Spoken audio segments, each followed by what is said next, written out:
Ethical hacking के दूसरे भाग फुटप्रिंटिंग में आपका स्वागत है। फुटप्रिंटिंग किसी भी हैकर का पहला कदम या फर्स्ट स्टेप होता है। पहले ट्यूटोरियल में आप ये जान ही चुके हैं कि अपने टारगेट सिस्टम को जाने बगैर या फिर यूँ कहें कि जिस सिस्टम या ऑर्गेनाइजेशन को आप हैक करना चाहते हैं उस सिस्टम के विषय में पूरी जानकारी एकत्र किए बगैर हैकिंग अटेम्प्ट करने वाले हैकर सुसाइड हैकर कहलाते हैं। जानकारियों से मेरा तात्पर्य टारगेट सिस्टम लाइव है या नहीं, उसका आईपी एड्रेस क्या है, जियोग्राफिकल लोकेशन क्या है, कितने सिक्योरिटी सिस्टम हैं जैसे आईडीज़ या फायरवॉल, और कितने डोमेन नेम हैं, ऑपरेटिंग सिस्टम क्या है, या फिर ऑर्गेनाइजेशन कितनी बड़ी है, phone number, email ID, employ के विषय में सारी जानकारी। इन जानकारियों को एकत्र करके ही हैकर अपने कार्य को अंजाम देते हैं। ये ठीक वैसा ही है जैसे चोर बैंक में चोरी करने के पहले करता है, जैसे जान लेना कि कैमरास कहाँ कहाँ लगे हैं, कितने गार्ड्स हैं, एम्प्लॉयज़ कितने हैं, कैश किस काउंटर पर मिलेगा। दोस्तों, कम से कम एक समझदार चोर तो इन तरीकों को अपनाता ही है।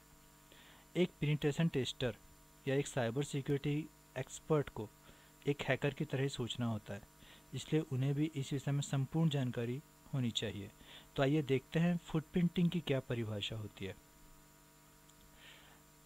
The fine art of gathering target information is called footprinting. समझदारी से टारगेट के विषय में सारी जानकारियों को इकट्ठा करना फुटप्रिंटिंग कहलाता है। फुटप्रिंटिंग को हम दो हिस्सों में डिवाइड करते हैं, एक्टिव और पैसिव। आइए पहले पैसिव फुटप्रिंटिंग को समझते हैं। Passive footprinting is a method in which the attacker never makes any contact with the target system. Passive footprinting में अटैकर अपने टारगेट से डायरेक्टली या सीधे सीधे कोई भी कांटेक्ट नहीं करता है।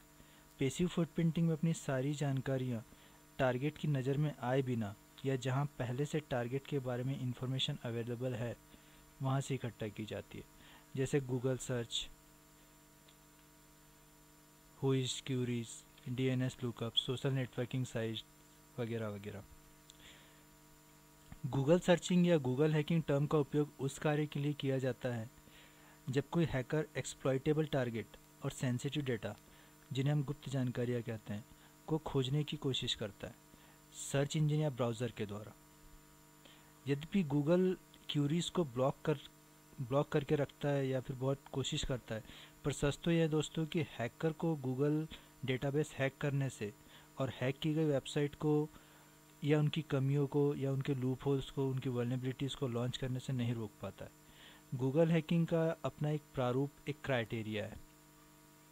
इसमें कुछ चयनित शब्दों का चयन होता है जिन्हें हम कीवर्ड्स कह सकते हैं, और इनका प्रयोग हम कॉलन के साथ करते हैं, जैसे in URL, in title, site, file type. Whois query में किन किन वेबसाइट्स का उपयोग करते हैं, इनका प्रैक्टिकल डेमोन्स्ट्रेशन मैं आपको नेक्स्ट वीडियो में दिखाऊंगा, सारे टूल्स का। अभी हम देखते हैं कि इनमें कितनी उपयोगी जानकारी हमें प्राप्त होती है। हुइज क्यूरीज के द्वारा domain name registration, IP address, registration date, registration expiry date, owner का फ़ोन नंबर, ऑनर का email ID, address, owner name, location से सारी जानकारी हमें मिल जाती है। दोस्तों, सोशल नेटवर्किंग साइट पर आजकल अपनी डिटेल्स शेयर करना आम बात हो चुकी है। आप अपने प्रोफाइल में सारी डिटेल्स बिना सोचे समझे डाल देते हैं। फेवरेट मूवीज़ कौन सी है, फ़ोन नंबर क्या है, ईमेल आईडीज़ क्या है, location, pet name, pin code, father's name, mother's name, सारी डिटेल्स हमारी पहले से ही डली हुई होती हैं। जब कभी किसी हैकर को हमारे पासवर्ड्स को हैक करना होता है तो गेसिंग पासवर्ड अटैक में इन्हीं सारी जानकारियों का उपयोग करता है। तो मेरी सलाह है दोस्तों कि जब भी किसी सोशल नेटवर्किंग साइट्स पर अपनी डिटेल्स डालें तो उन्हें किसी और के साथ शेयर ना करें, प्राइवेट में रखें, लॉक करके रखें, या फिर ऐसी डिटेल्स डालें ही ना। एक्टिव फुटप्रिंटिंग में वेबसाइट मिररिंग, वेबसाइट्स को मिरर करना, ईमेल ट्रेसिंग और सर्वर वेरिफिकेशन आते हैं। Website mirroring, download all available content for offline analysis. हम सारे कंटेंट्स को ऑफलाइन एनालिसिस कर सकते हैं। मिररिंग वेबसाइट में वेबसाइट को एज इट इज़ कॉपी किया जाता है वेबसाइट मिररिंग टूल्स के द्वारा, जैसे teleport pro, iMiser, HTTP website copier.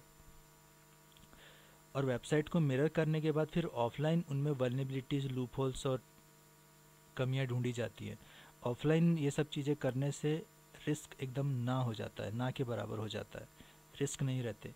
Email tracing software में हम एग्जामिन ईमेल प्रोसेसिंग पाथ, आपको ईमेल कहाँ से भेजा गया है, किसने भेजा है, किस आईपी से आया, ये सारी चीज़ें पता चल जाती है। इनके लिए हम कुछ टूल्स का उपयोग करते हैं, जैसे email tracker pro, MSG tag, polite mail और ज़ेंडियो।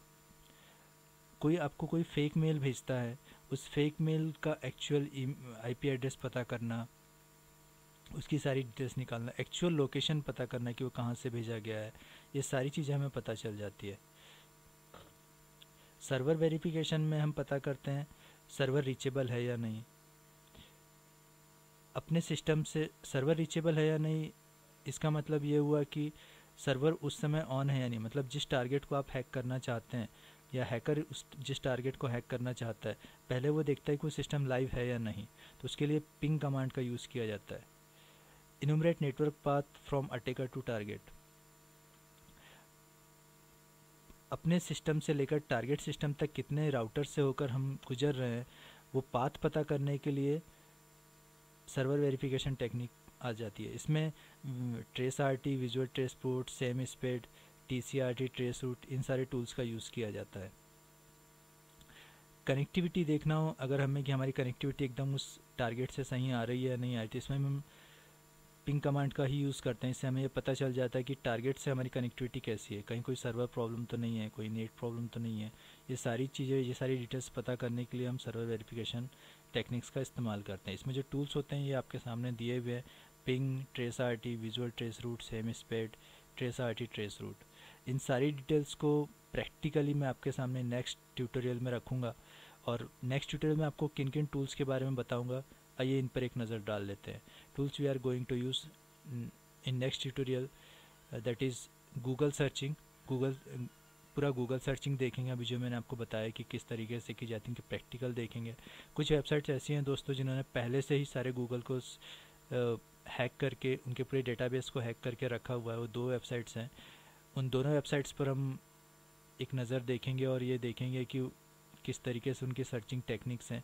www.hackerforcharity.org, www.exploit-db.com।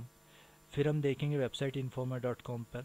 वेबसाइट इन्फॉर्मर.com वो वेबसाइट है जो आपको सारी वेबसाइट की सारी डिटेल्स प्रोवाइड कराती है। वेबसाइट का ऑनर कौन है, आईपी एड्रेस क्या है, फ़ोन नंबर, ईमेल एड्रेस, सारी जितनी इन्फॉर्मेशंस हमें लगभग फुटप्रिंटिंग में चाहिए होती है, पैसिव फुटप्रिंटिंग के जरिए, वो वेबसाइट इन्फॉर्मर.com से हमें मिल जाती है। HTTP एक वेबसाइट कॉपियर वेबसाइट को मिरर करने के काम आएगा, इसका भी हम प्रैक्टिकल डेमोन्स्ट्रेशन देखेंगे नेक्स्ट ट्यूटोरियल में। ईमेल ट्रैकर प्रो, ईमेल के सारे डिटेल्स वगैरह हम यहाँ पर देखेंगे। Ping, trace RT, Sam Spade, trace route वगैरह के लिए। और हम एक और वेबसाइट लास्ट में देखेंगे जिसको हम कहते हैं www.archive.org। दोस्तों ये वो वेबसाइट है जो किसी भी वेबसाइट का पास्ट या उसकी हिस्ट्री को शो करता है। मान लीजिए आज एक वेबसाइट है, उसमें वो डाटा नहीं है जो पहले था, और वो डाटा मेन वेबसाइट से डिलीट कर दिया गया, हटा दिया गया, और उस डाटा की भी डिटेल्स आपको निकालनी हो तो आप यहाँ से देख सकते हैं। और ये भी देख सकते हैं कि करंट में कितने डेटाज वहाँ पर डाले गए हैं, कब कौन सा डेटा अपलोड किया गया है। मान लीजिए यूट्यूब की बात करें तो यूट्यूब में आज कितने वीडियो डाले गए हैं, कुछ साल पहले कितने वीडियोज़ डाले थे, किस तारीख को डाले थे, वो सारी डिटेल्स आपको www.archive.org से मिल जाएगी। इन सारे टूल्स को मैं आपको प्रैक्टिकली नेक्स्ट ट्यूटोरियल में दिखाऊंगा। मुझे आपके फीडबैक का बहुत इंतज़ार रहेगा। प्लीज़ मुझे बताइएगा कि आपको मेरा वीडियो कैसा लगा, और देखते रहिए। नेक्स्ट वीडियो में मैं आपको सारा प्रैक्टिकल डेमोन्स्ट्रेशन दिखाना हूँ। तब तक के लिए बहुत बहुत शुक्रिया, धन्यवाद।